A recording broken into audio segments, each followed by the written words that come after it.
Ladies and gentlemen, please welcome CNN anchor and correspondent Richard Quest. Right. Excellent. We shall get started. I'm going to introduce the panel first, and then I've got a question for you, so don't go asleep. Go to sleep, please. Our panel, first of all, Marcus Keller, the Senior Vice President of Global Sales at Accor Hotels, is with us. Good to see you, sir. Hey, Richard. Also with us is David Holyoke, the Global Head of Business Travel at Airbnb. You notice we put him in the middle. A pincer movement from both sides. Fernando Vives is with us, the Chief Commercial Officer, the CCO at NH Hotels Group. Now, let's have some lights on in here just for a second. Before we begin, a quick question to you. Ignore the panel for a moment. How many of you here have booked an Airbnb? Right. How many of you have booked an Airbnb on business? So that's considerably less. Lots of work. Considerably less, David, than you might have expected. But about 10% of your business is business travel, isn't it? 15% of 15%. Yep. How significant is it in terms of your future growth? Yeah, so by 2020, we estimate it'll be about 30% of the business. Now, understand that's while Airbnb, the core business, is still growing at a hyper-growth level. So we'll grow about 4x this year. We're bringing on about 18,000 companies a week right now. So you're aiming to virtually double your business growth? Yes. Fernandez, you should be terrified. I mean, come on, let's be blunt about this. How many hotels have you got? 379. 379. How many rooms have you got? How many households have you got? 3.5 million listings. You're toast. We are not very threatened. Well, I think that's actually where the opportunity comes. And in the end, the customer is king. So the customer is who's going to decide where they want to spend their night. When we talk about NH Hotel Group, as I was saying, we operate almost 400 hotels in 29 countries. We do not franchise. We control our operations. So we can say that the way Airbnb or any other alternative accommodation works, it has a different operational model than from what we have. But just on sheer numbers alone, he is larger than the largest hotel group, Marriott, at the world. In fact, arguably, he's got just about the same in terms of millions of rooms as Marriott. Exactly.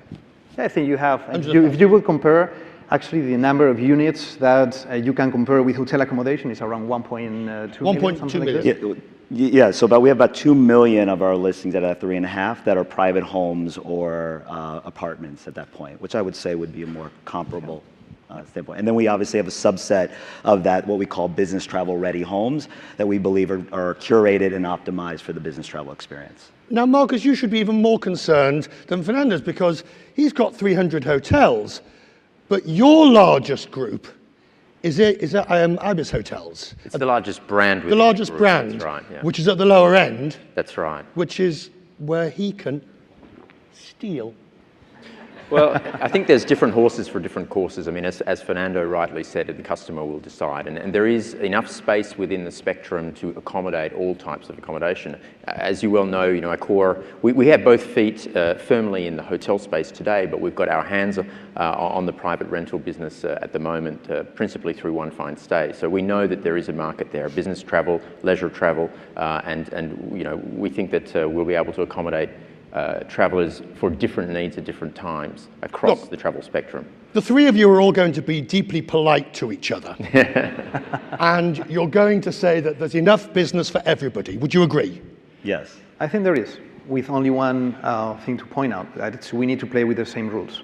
And this is exactly what I think the conversation gets a little bit disruptive between the two, let's say, segments of the industry, on how we are able, and I will give you an example. Today, we have 2 hotels closed from our group because we are, let's say, reinforcing our securities because we are due to that because of legislation. So you've gone straight for the jugular, which is the... Well, no, they all know the arguments here.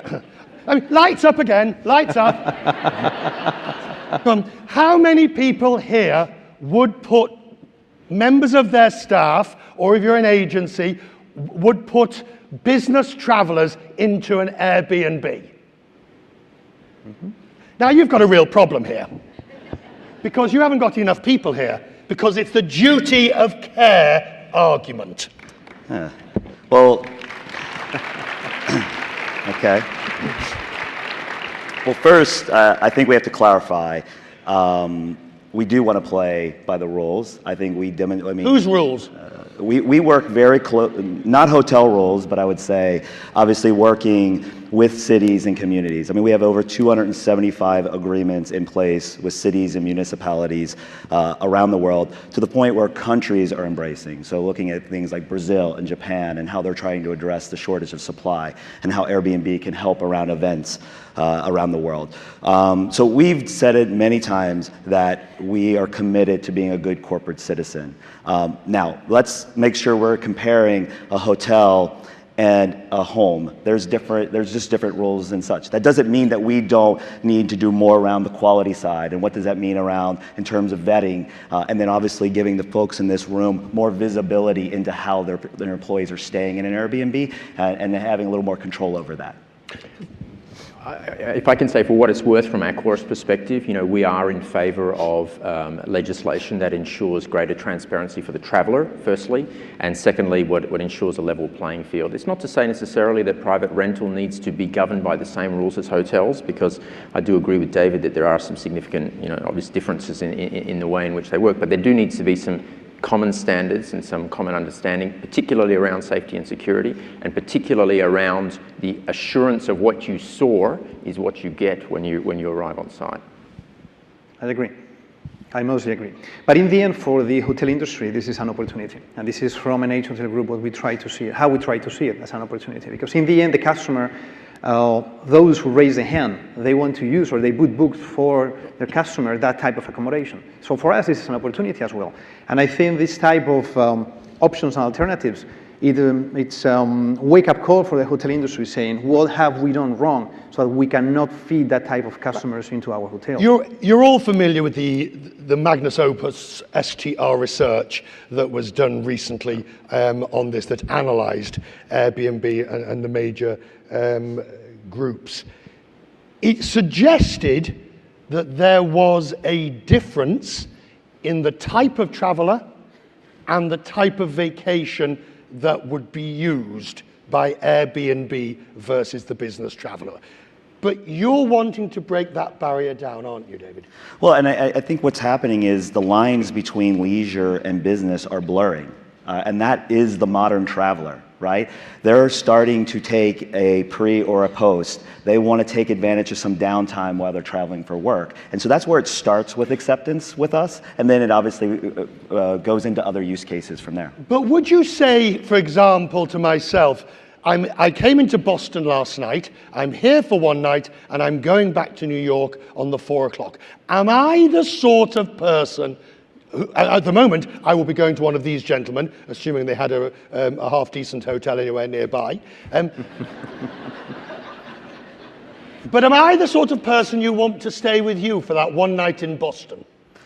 So I would say that's not the use case that we're actively seeking out. Does that happen on the platform? Yes, but typically the average length of stay for a business travel with Airbnb is 6 nights.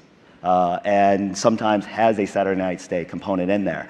But it's a lot of times it can be related to relocations, mobility, team travel, extended stays, project-based work, repeat travel to the same destinations. I would agree with that. I mean, from a One Fine Stay point of view, which is the principal brand under which we operate, we don't typically target the one-night traveller, right? It's typically 3 nights and plus, and the average length of stay would be leisure or business, extended stay? For both, I mean, it comes back to the purpose. I mean, you have in the corporate sector, obviously, the typical extended stay, relocations, and those types of things. But for the leisure traveller, families, multiple bedrooms, but even small training groups and executive travel groups that need 3 or 4 people to get away for a think tank for a few days.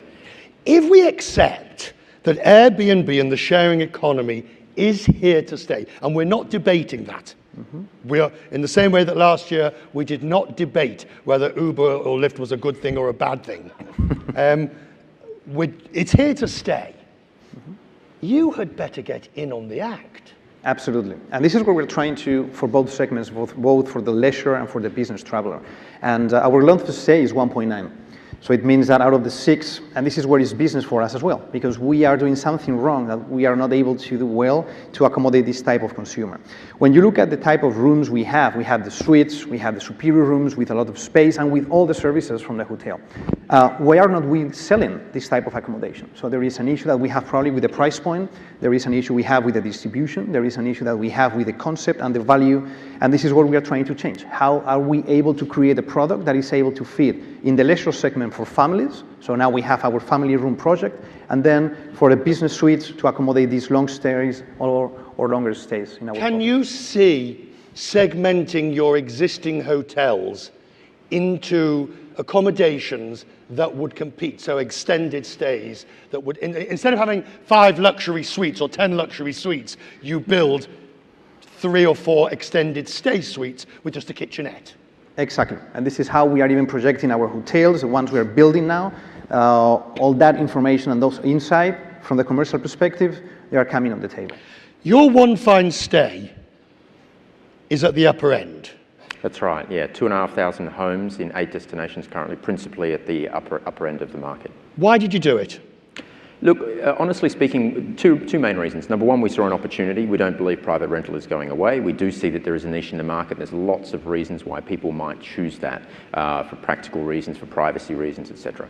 The second reason is that, there is a common thread for us in travellers. Right? So in the different businesses in which we're invested today, whether it's traditional hotels, conciergerie, private rental, travellers, there is a common thread across those businesses, whether it's through loyalty or whether it's through recognition, that we think we can serve people for different needs at different times through different verticals in our business. But are you intending to extend that so that you are, competing at the level of Airbnb? No. The Ibis product competes against the middle to lower end of the Airbnb. That's correct, yeah. And look, I would say that there is this fundamental difference between One Fine Stay and Airbnb. The main difference being that we never put the traveller in contact with the property owner. It's always us.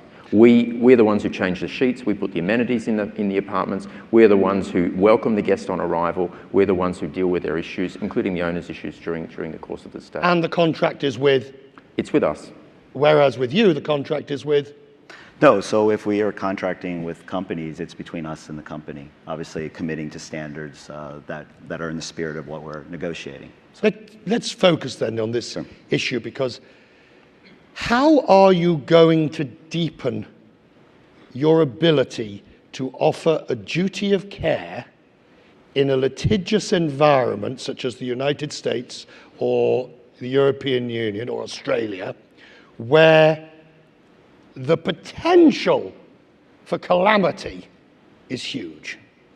So let me say, we are doing this already, and we continue to get better at it. I think as every supplier in this room has an obligation to the well-being and the safety of their guests or travelers out there. When you look at where it starts, everything from what we do on the platform off. And what I mean on the platform, about building the online identity, verifying who that person is, the machine learnings that go on our platform, understanding the booking behaviors and the way they interact on the platform to make sure that we don't have bad apples on that, to the point of actually dedicating over 300 individuals in our company dedicated to trust and safety, and then starting to provide our transactional data to third parties so that we flow into the same processes that a duty of care program should. So do we have more to do? Absolutely, but I would say everybody has more to do, and we'll continue to do that as we go forward. But as you do more of this, and this is not a criticism, it's just an observation. As you do more of this, do you not inevitably become, vis-a-vis the people in this room, a traditional hospitality company? The relationship, you're no longer just linking up with somebody's private home, because you are creating a relationship between Airbnb and whichever company. No, and the difference is, we're a platform of choice. experience, uniqueness, right? We're not going to have 3.5 million of the same room across the board. That's not what. But in terms of a relationship, I can pick any company you want, whether it be IBM, CNN, whatever you want. The moment that company decides to accept Airbnb as an acceptable hospitality choice for its employees, Right.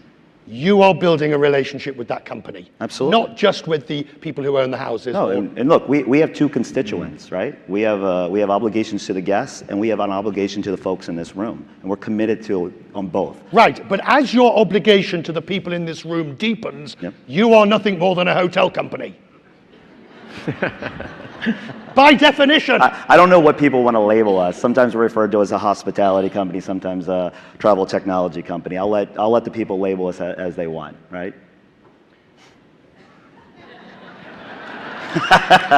That might be the first time loss of words, right? Oh, I assure you, I'm not lost of words. I'm just amazed at the duplicity of the argument. You wish to have it both ways. No, I don't wish. I mean, look, we're driven by guests, right? 200 million guest arrivals, right? A mission to have 1 billion people on our platform, right? Building a community, right? I mean, there's a higher purpose, I think, at Airbnb than just transactional. Oh, please. No, please. When people start talking about higher purposes, I feel a nosebleed coming on. You need to spend some time with us in San Francisco to have a deeper understanding of what this company does in terms of bringing people together, how we help people actually sometimes afford and staying in a home that they otherwise couldn't, right? And helping people travel more than maybe they could if we weren't around. He's got a valid point, hasn't he, Fernando? Got absolutely a valid point. If it was left to use Airbnb's PR speak, if it was left to the hotel cartels, you'd be raping and robbing us on a nightly basis. Well, Wow.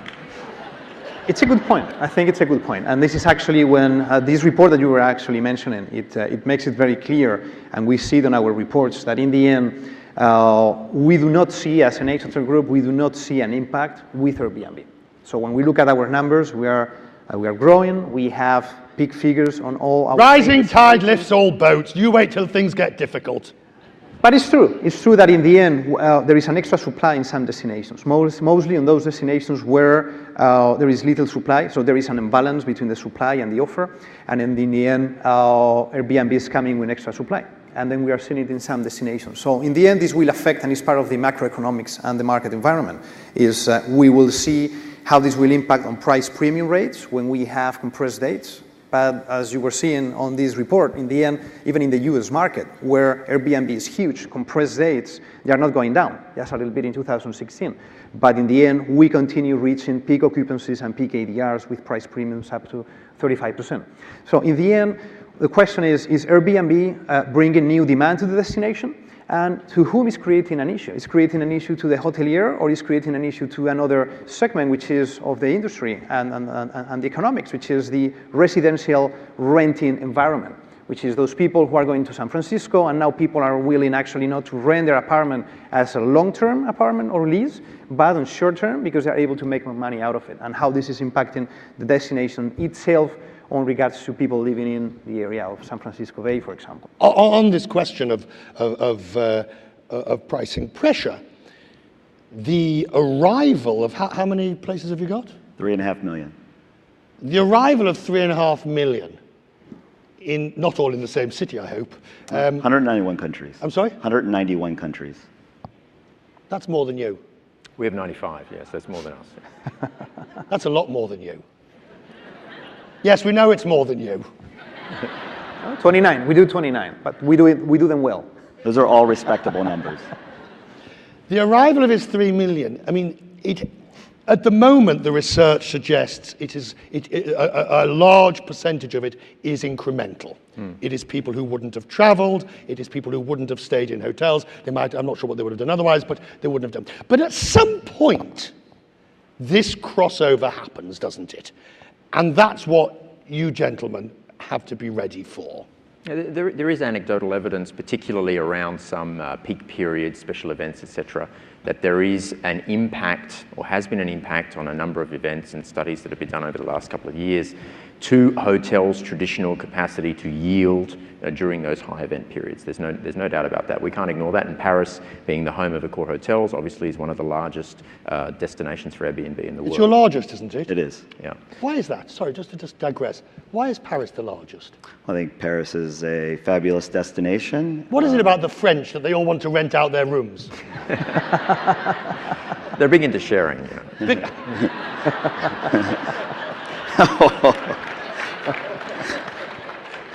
I shall leave that comment where it lies.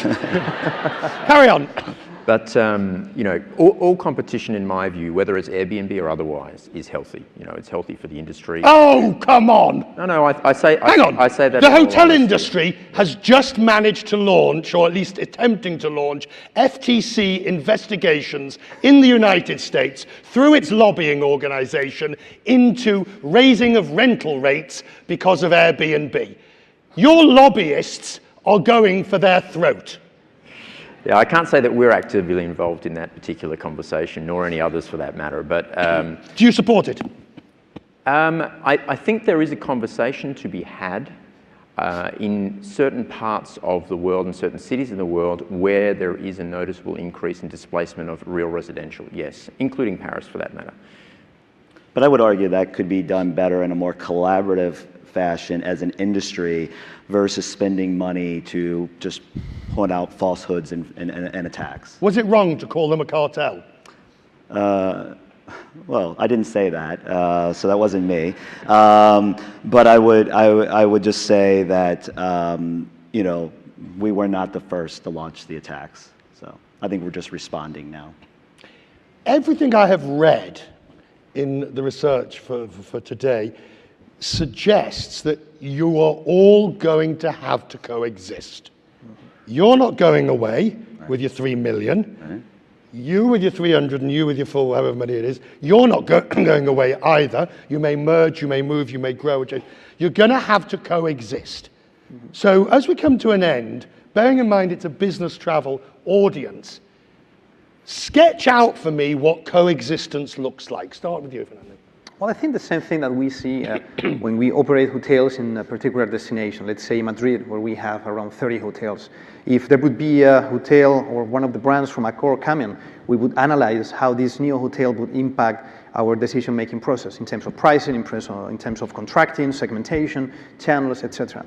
So now, in this coexistation, what we need to see is how Airbnb first is impacting. Now what we see is little impact. We will see, because it's an industry which is cyclical, so we will see how in the next crisis it will affect us in terms of having an extra supply in the market, and see how we take into account the information we have from all the different units, not only from Airbnb, but from other partners, on how the revenue manager needs to decide the price, and how we need to decide how we contract with corporate accounts, with the TMCs, etc., etc. So I think for the first time ever, we are looking into different platforms where we will incorporate insights from those type of accommodation into our decision-making process. And as you were saying, you're having to look at your properties and work out what physical changes need to happen Exactly. within those properties. And the same thing, we are trying to understand how we can steal, business from Accor or from other hotel chain, how we can get business from that customer who do not find a solution within a hotel, and they're going to Airbnb, and how we can create products and services to accommodate those needs. In this world of coexistence, are you yet stealing back? I mean, you're trying to steal from NH, but are you aiming to steal back yet Airbnb, or are you at the point of just preventing people from interloping across to them? Oh no, we're actively aiming to steal back the customers, you know, and particularly in the upper end of the private rental market, where we're predominantly focused. I think in terms of coexistence, I mean, as I said before, that, you know, different horses for different courses, even for the same customer that wants to do a hotel for a business travel on this occasion, or a multi-room accommodation in a future stay where they might prefer to take a private rental unit.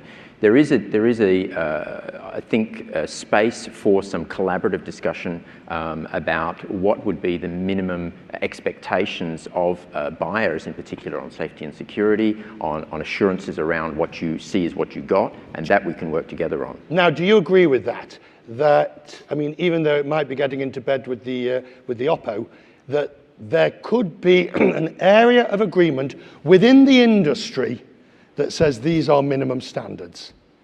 Sure, I think, look, we would welcome having collaborative conversations. I think that would be a responsible thing to do. So absolutely, right? And I would also say that, you know, I mean, there are boutique hotels on Airbnb.com today. So obviously there is other ways for us to work together probably in the future. You're moving towards the middle, aren't you?